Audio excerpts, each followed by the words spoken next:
So once again, good day everyone, especially to our CHED 4 teachers, Sir Lucena, good day. I am Celine Jenny Puerto Cabasag, taking up Bachelor of Secondary Education, major in Social Studies, second year from section Prophet Isaiah PMGO1. And today, I am going to discuss the fifth virtue, which is the virtue of temperance.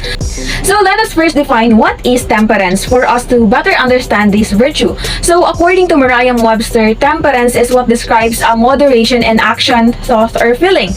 It is a habitual moderation in the indulgence of the appetites or passion, moderation in or abstinence from the use of different things. It was also defined by Britannica.com as it is a practice of always controlling your actions, thoughts, or feelings so that you do not eat or drink too much, do things too much, be angry too much, and many others.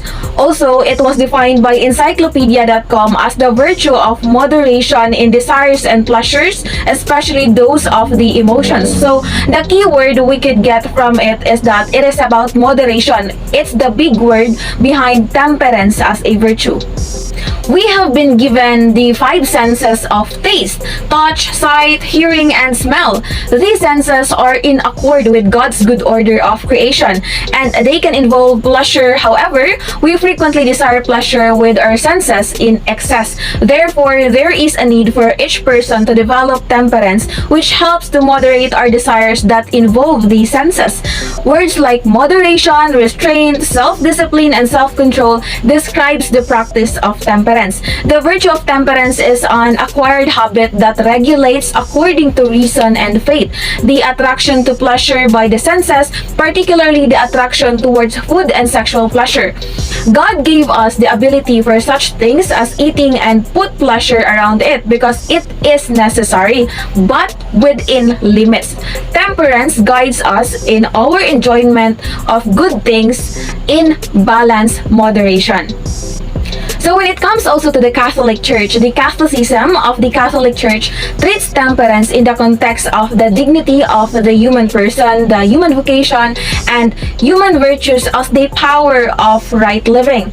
It is not depriving a person of anything, but is totally a positive acquisition.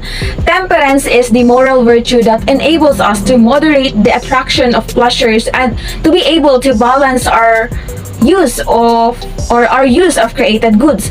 The temperate person trains the will to be able to master the instincts and to direct the sensitive appetites towards what is good while maintaining a healthy discretion. The book of Ben Sirach, or the Ecclesiasticus chapter 18:30, advocates temperance in these words: do not follow your base desires, but restrain your appetites. The New Testament calls it sobriety or moderation. Paul warns Titus that we ought to live sober, upright, and godly lives in this world. So, hindi tungkol sa pagbabawal, or it is not depriving us to do things, but rather telling us to control ourselves. Because we can become overly attached and even addicted to things that are essentially good and pleasurable. Ika nga nila, too much is dangerous, and this is what this virtue teaches us. In addition, the Bible defines temperance as emotional restraint or self-control.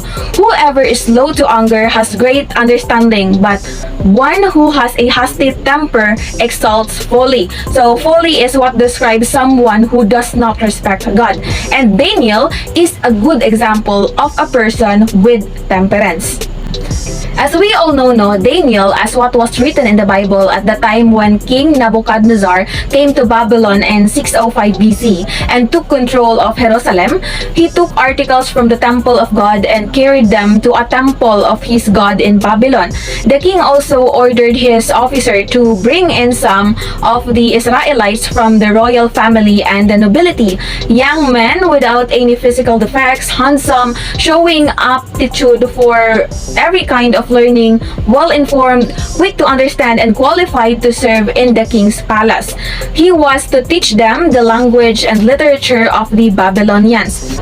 You can imagine this had to be very difficult for a young man to leave his family, friends, and go to a foreign land. The king assigned the young men a daily amount of food and wine from the king's table, tasty food, rich and delicious to taste, and the best wine. They were to be trained for 3 years, then enter into the king's service.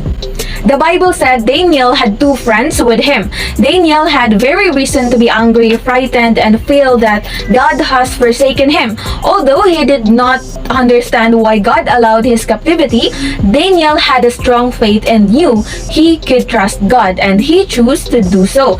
God never forces us to trust him. He decided he would follow God's leading, praying, asking God to direct his path. Daniel also decided that he would not defile himself with the royal, rich food and wine the king ordered for them. And Daniel wanted to follow the Lord and to be obedient. If he had allowed himself the